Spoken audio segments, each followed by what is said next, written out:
como creyentes, a pesar de las muchas diferencias que hay entre nosotros, diferencias de todo tipo, compartimos como creyentes la misma fe, compartimos la misma salvación en Jesús, compartimos el pan y el vino de la cena del Señor, compartimos muchas veces nuestros hogares, compartimos lo que tenemos, compartimos con los necesitados. ¿Pero podemos hacer todo eso ahora, en esta crisis? Pues tristemente no, ¿verdad? No podemos hacer todo eso. Ahora mismo sería bastante complicado compartir, por ejemplo, el pan y el vino de la Santa Cena. Y no podemos compartir ahora mismo nuestros hogares. Pero aún en medio de esta crisis, podemos seguir compartiendo muchas cosas. Y podemos y debemos seguir amándonos y ayudándonos unos a otros, ¿verdad? Podemos y debemos seguir compartiendo, aún en esta crisis. Así que el Señor nos está llamando a reunirnos, nos está llamando a adorarle, nos está llamando a aprender, a seguir aprendiendo, nos está llamando a orar solos y juntos, nos está llamando a compartir. Y ahora, punto número 6, aún en medio de esta crisis, el Señor nos llama a brillar, a brillar. Si compartir es lo que hacemos entre nosotros, como creyentes, como iglesia, brillar es lo que tenemos que hacer cara a las personas fuera de la comunidad de la fe. ¿Ves eso aquí en este pasaje de la Biblia? Escucha las palabras de los versos 46 y 47. Dice, y perseverando unánimes cada día en el templo, y partiendo el pan en las casas, comían juntos con alegría y sencillez de corazón, alabando a Dios. Y ahora escucha esto, y teniendo favor con todo el pueblo. Y el Señor añadía cada día a la iglesia los que habían de ser salvos. ¿Ves el impacto de la vida de aquellos primeros cristianos sobre las personas a su alrededor? Dice el autor de Hechos, alabando a Dios y teniendo favor con todo el pueblo. Todo el pueblo se refiere a la gente, se refiere a la sociedad a su alrededor, se refiere a los vecinos de los creyentes. Tal era la vida de aquella comunidad de cristianos, que hasta la gente no creyente los respetaba y los admiraba. Y luego dice, y el Señor añadía cada día a la iglesia los que habían de ser salvos. No solo gozaban del favor de la gente fuera de la iglesia, no solo gozaban del respeto o de la admiración de la gente fuera de la iglesia. También cada vez más personas estaban llegando a creer en Jesús como su Salvador. Nosotros no podemos salvar a nadie. Solo el Señor puede hacer eso, ¿verdad? Pero lo que sí podemos hacer y lo que debemos hacer es brillar, brillar. ¿Podemos hacer eso? ¿Brillar en medio de esta crisis? Pues yo creo que sí, que podemos y que debemos hacer eso, brillar. Pero ¿cómo podemos brillar? Pues podemos brillar viviendo como creyentes en esta crisis. ¿Estás tú viviendo tu fe? en esta crisis? Podemos brillar no cediendo al pánico colectivo, que a veces notamos en el ambiente, ¿verdad? Ese pánico. Pero como creyentes que confiamos en Dios y confiamos en su control sobre todas las cosas, no tenemos que caer en ese pánico colectivo. Es otra forma de poder brillar en esta crisis. Y cómo no, podemos brillar simplemente amándonos unos a otros. Según Jesús, así es como la gente sabrá que somos seguidores suyos, amándonos como Él nos ha amado. Y no solo amándonos a nosotros, también amando a nuestros prójimos. ¿Acaso no es ese el segundo mandamiento más importante? Después te amarás al Señor tu Dios con todo tu corazón y tu alma y tu mente, tus fuerzas. ¿Cuál es el segundo mandamiento más importante? Pues es el amarás a tu prójimo como a ti mismo. Y eso también lo podemos hacer, lo debemos hacer para brillar en esta crisis.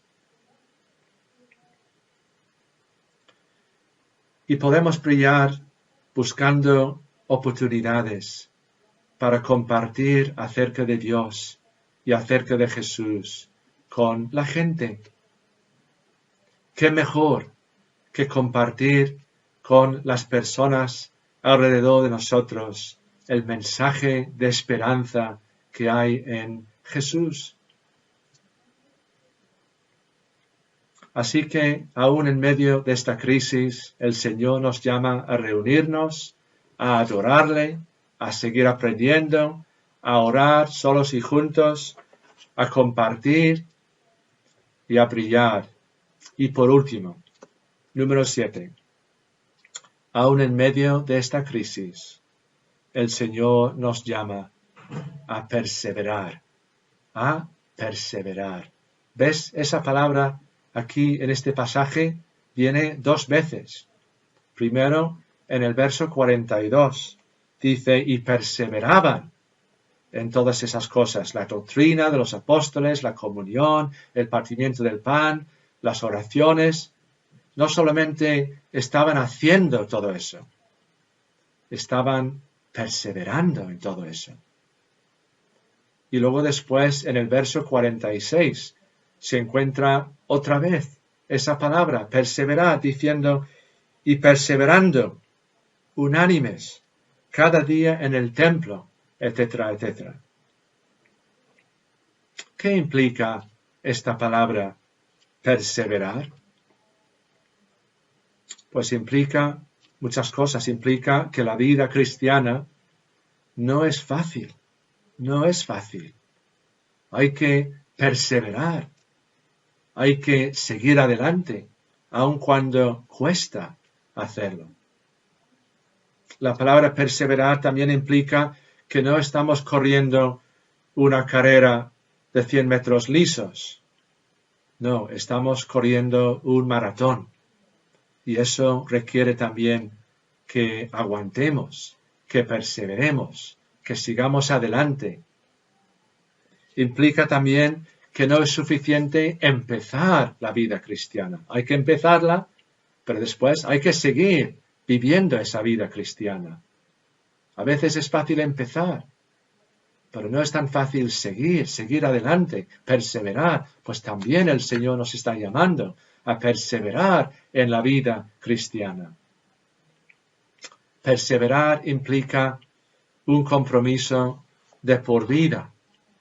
A veces hoy día no queremos compromisos, pero es imposible ser cristiano o ser iglesia verdadera, sin tener ese compromiso con Dios, con Jesús, porque Él es nuestro Salvador y nuestro Señor, y seguirle a Él es un compromiso.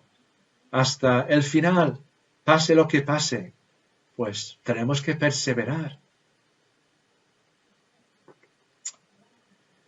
Pero quizás estés pensando, pero ¿podemos hacer eso en esta crisis? ¿Podemos perseverar? ¿Es posible que perseveremos en medio de esta crisis? Déjame que te diga dos cosas muy sencillas sobre eso. La primera, ya la he dicho, el Señor nos llama a perseverar. Él nos está pidiendo, Él lo espera de nosotros, que perseveremos en nuestra fe en Él. Pero la segunda cosa es de mucho ánimo. Espero que lo sea también para ti hoy. El Señor no solo nos llama a perseverar, aunque también el Señor nos ayudará a perseverar. Él mismo promete acompañarnos, ayudarnos, para que podamos perseverar, para que podamos seguir adelante a pesar de esta crisis, a pesar de todas las dificultades, a pesar de todos los sufrimientos y pruebas de esta vida. El Señor es el que nos ayuda a poder perseverar. Vamos pues concluyendo todo esto. La situación que estamos viviendo ahora no es nada fácil. No es nada fácil. Ha habido y sigue habiendo muchas muertes, más de 20.000 solo aquí en España, más de 150.000 a nivel mundial. Y ha habido muchísimas personas y familias muy afectadas por esta crisis, ¿verdad? Y hay, sin exagerar, millones de personas con problemas económicos como consecuencia de esta crisis. Y la mayoría de nosotros estamos encerrados en nuestras casas, muchos con niños en casa y en un espacio no muy grande. Y todo esto es duro, muy duro. Pero aún en medio de esta crisis actual, el Señor, nuestro Señor, nos llama a ser lo que somos, a ser iglesia. Nos llama a reunirnos a pesar de las dificultades. Nos llama a seguir adorándole. Nos llama a seguir aprendiendo de su palabra. Nos llama a seguir orando, quizás más que nunca, tanto solos como juntos. Nos llama a compartir lo que tenemos los unos con los otros y con otras personas necesitadas. Nos llama a brillar, a tener ese testimonio delante de la gente, delante de las personas que hoy por hoy no creen en Jesús. Pero nosotros tenemos que buscar formas de poder brillar delante de esas personas. Y el Señor nos llama a perseverar, a no desmayar, no, a seguir adelante, contando con su ayuda. Porque hasta ahora el Señor nos ha ayudado y nos está ayudando. Y Él seguirá ayudándonos hasta el final.